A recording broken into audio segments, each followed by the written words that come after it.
ایک صحابی مسجد میں نماز پڑھنے کے لیے جا رہے ہیں. ایک صحابی مسجد کے اندر نماز پڑھنے جا رہے ہیں اور کچھ تیر ہیں ان کے ہاتھ میں. تیر تو آپ جانتے ہیں آگے سے اس میں نوک لگی ہوتی ہے, کمان میں لگا کے جب چھوڑا جاتا ہے تو وہی تیر مارا جاتا ہے کسی کو. تو تیر میں آگے کا حصہ بڑا نکیلا ہوتا ہے, کھنجر ٹائپ کا ہوتا ہے.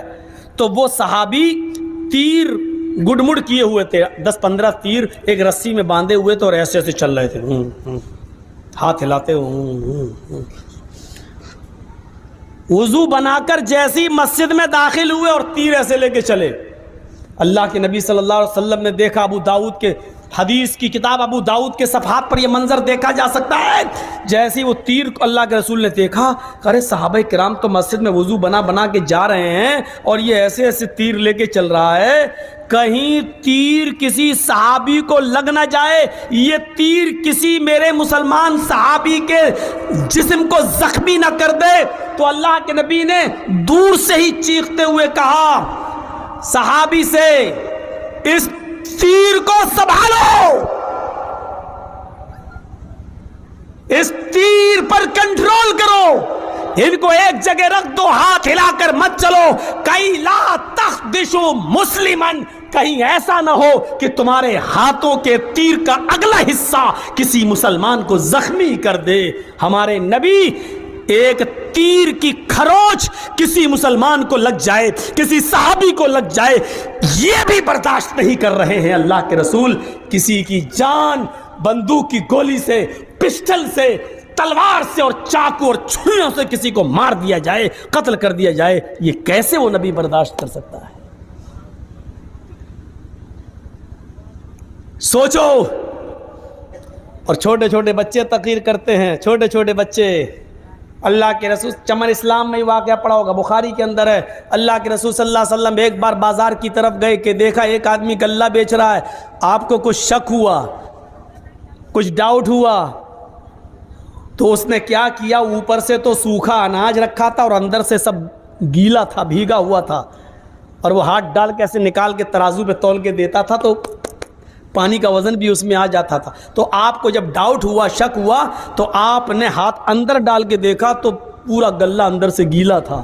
تو آپ نے کہا یہ کیا, یہ کیا؟ کہ اللہ کے نبی تھوڑا سا وزن بڑھ جائے گا اس لیے میں نے ایسا کیا.